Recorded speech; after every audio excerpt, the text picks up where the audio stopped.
Nominal GDP.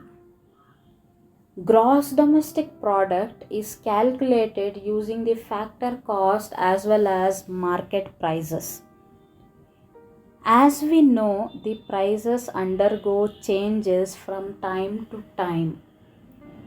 What was of rupees 10 in the past is rupees 35 in the present year.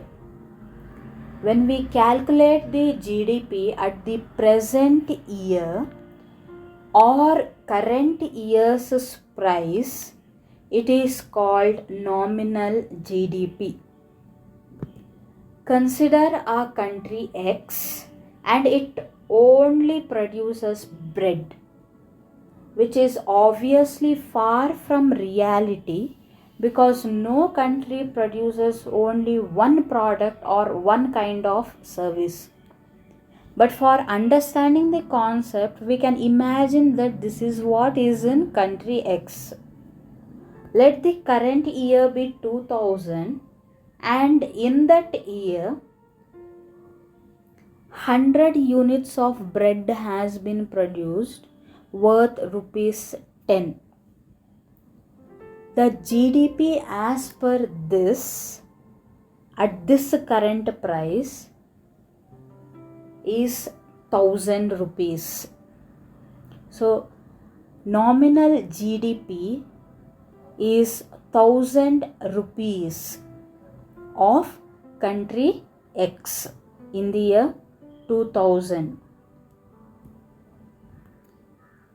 What is real GDP then? It is the value of GDP calculated with the help of the price that existed in the base year. The base year's price are considered as the constant set of prices.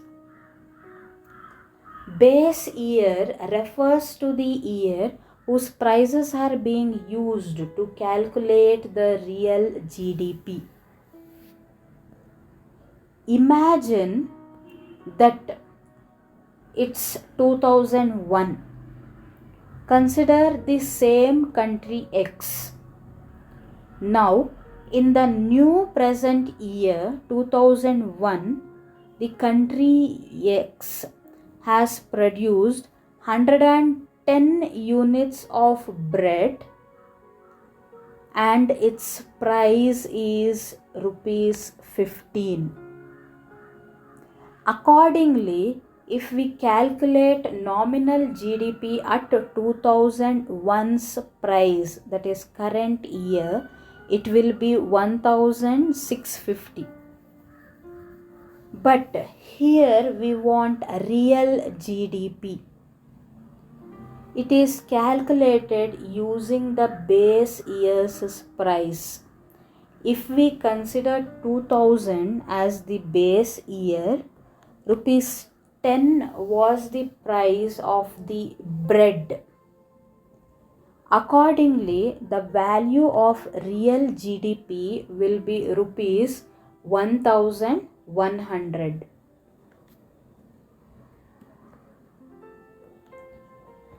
GDP deflator. It shows the changes in the prices that has happened over the years.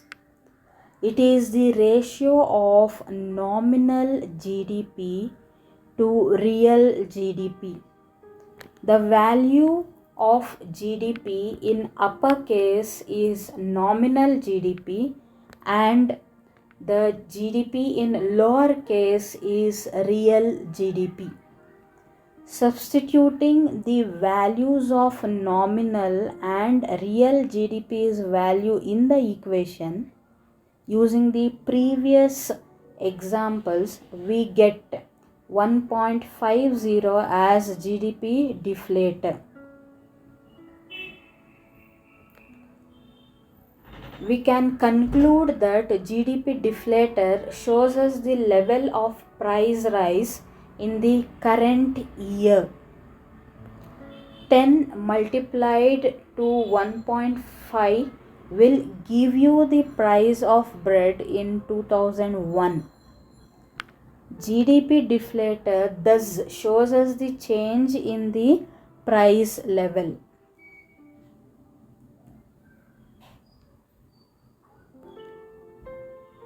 Consumer price index.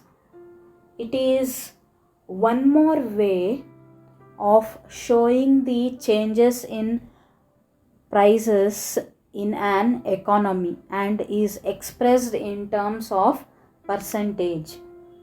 Cost of purchase in current year divided by cost of purchase in base year multiplied by 100. While calculating it, the weightage, that is the percentage of monthly expenses on home, rent, groceries, vegetables and fruits, clothing and accessories, etc. are considered. Suppose a household has income source of 50,000 and spends 30% of it on house rent, 15% on groceries, 10% on vegetables and fruits, 5% on clothing and accessories, etc. until it adds up to 100%.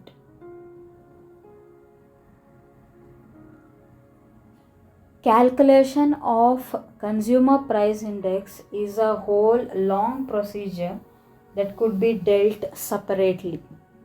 But as of now, this is the formula and it is calculated using the retail prices that the consumer pays.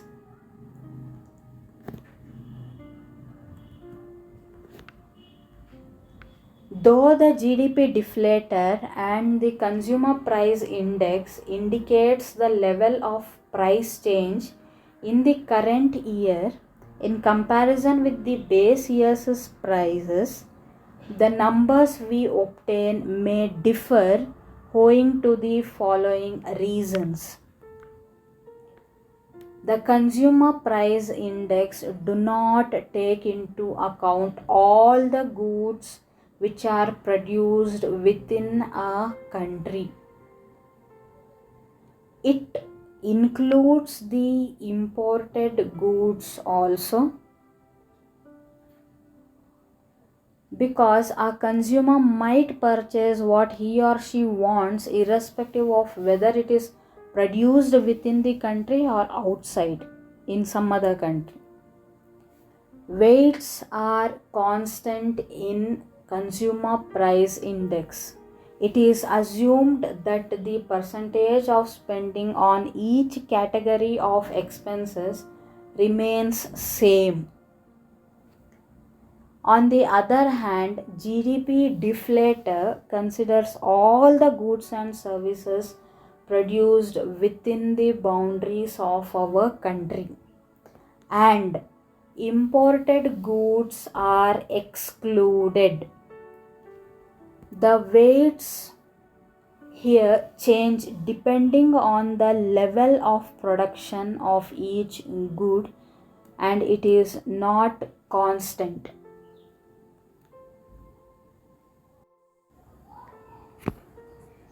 Can the GDP of a country indicate the welfare of the people of that country?